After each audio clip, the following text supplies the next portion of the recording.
You're listening to 91.5 WUML Lowell. It's almost acoustic. I am Wireless Mike, and joining me in studio, coming out of the shadows, literally, perhaps, is members of Gumbo Diablo, who just did a phenomenal live set right here in the Fallout Shelter studio at WUML Lowell. I am joined in studio by Wendy Kinal, Ken Hiatt, and Dave Langhoff. Good afternoon, folks, and thank you so much for coming in and blessing us with that phenomenal set you guys just knocked out. Hey, thanks so much. Thanks for having us. Thanks, Mike. We really appreciate it. Great to be here. Absolutely. Now, I have been privileged enough to catch you guys a couple times down at the now late lamented Olay in downtown Lowell, which you guys are actually the last band I saw playing there, because they sort of unsuspectingly closed the Saturday after the last Thursday. I saw you guys in there, but that was a really phenomenal set, and it was the first time I really had a chance to sort of watch you guys playing, and particularly Ken, watching you play that accordion and listening to the sounds that you get out of it.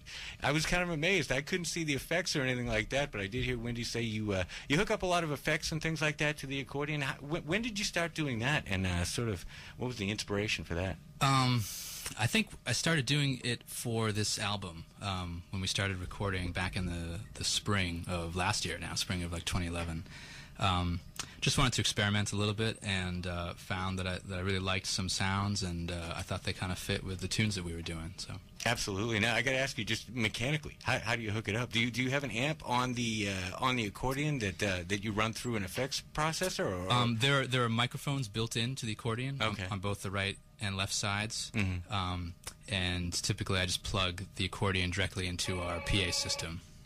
Right, absolutely. And Wendy, you mentioned when you guys were doing the set that you both started playing accordion as children.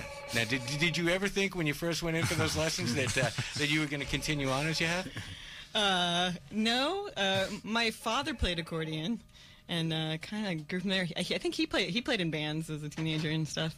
Polka stuff, right? Polka, yeah. Lots of polka, and absolutely. Yeah, I just kind of played because it was part of the sort of family heritage. And right. Then I put it down as a teenager. I was like, I don't want to do this anymore. And then in my mid-20s, I was like, wait, this is a pretty cool instrument. Let me get back to it. Yeah, and one that, when you think accordion, immediately you sort of think polka. That's the first thing you think, and then you think, Zydeco. But you guys dabble in styles from really all over the world. And now, is this something that you guys sort of came to naturally? You just sort of noticed the accordion because you were accordion players, or is it how did you get such a diverse and eclectic mix to your repertoire? Yeah, we started out just playing Zydeco music, and we did that for a while, and that's great. We all love it, but we to mix it up a little bit at a certain point, and I think I had heard some cumbias done by Los Lobos. Right, yeah. They're really fabulous traditional players, in addition to being great, blues and rock musicians. So we started just kind of tinkering with that a little bit. So we got into cumbia, and then Wendy is really into Brazilian culture and music, and she introduced us to forró, which is a style, as she said, I think, style from northeastern Brazil.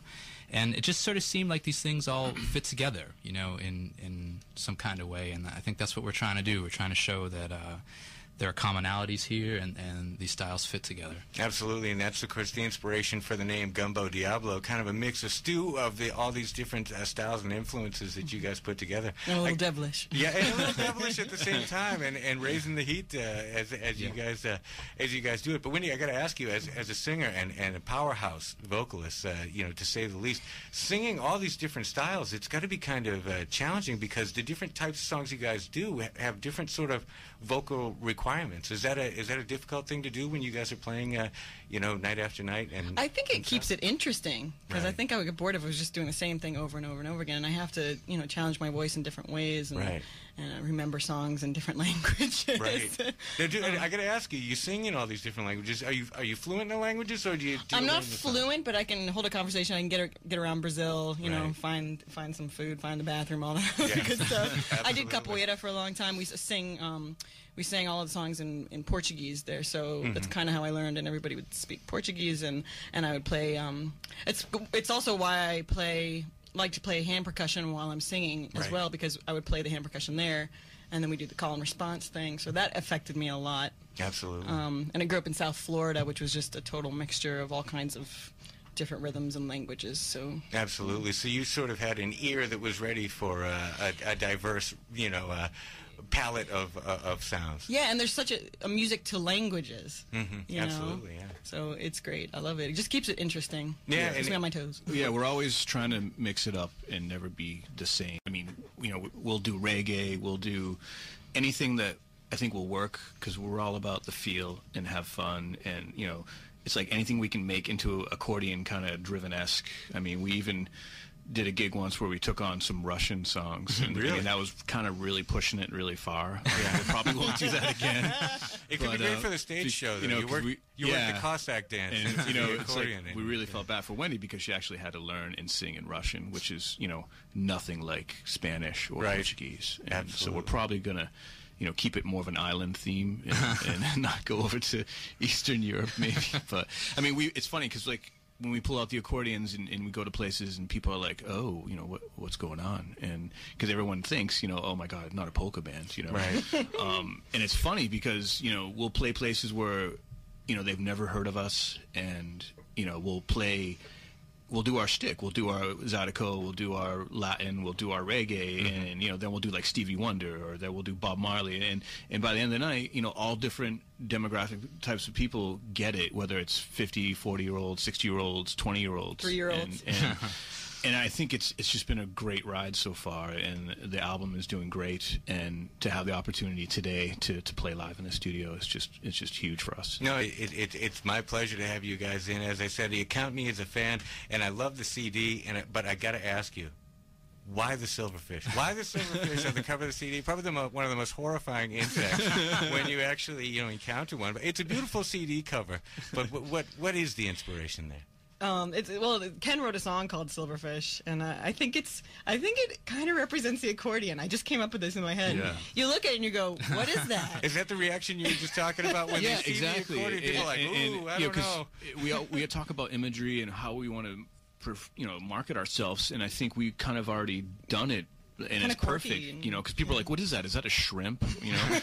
And but then they're like, wait, it's kind of cool. Yeah, and it's different and it's weird, and it's like, wow, that and that's kind of what we are. We're like we're the odd duck. We go into these places and we're like that weird band that right. People are like, wow, these guys, they're going to be different tonight. I can tell, and I think that's what on the cover of the album, people are like, what is this? What is that? Exactly. And people are like, silverfish. Oh my God, that's such a creepy. If you think about that insect, it's actually incredibly old. It's like back way, it's not a modern, like the housefly. And insects in general, they operate on a level that we just can't understand. So I mean, they're different. You know what I mean? So, but, it's great, and I think you hit it on the nail. Like, why the silverfish? Well, I had wanted something kind of with ancient roots, because that's where our music comes from, and I had a friend that does sort of like drawings like for biology texts and things like that, and that kind of inspired, so I asked him to do that. Right, absolutely. And then, juxtaposed with the title of the record, The Gods We Were Before, it's almost like some sort of an evolutionary sort of statement. And then, you take the eclectic styles that you guys do, the way you blend them together. It really is a continual evolution. It's a brand new sound that you guys come up with. It's not, as you said, straight traditional in any one direction, but it does blend those traditions and come up with something that's completely fresh. So you mentioned going into different places where you play. You're always sort of an anomaly. What shows do you guys have coming up, and where can people get a chance to get out and see you? Let's see. We're playing this Friday in Concord at the Main Streets Market. Oh, very nice. Concord, Mass, right down the road. Yeah, and then this Saturday we're up in Gloucester at the Cape Ann Brewing Company. Okay. And then next week we're all over the place.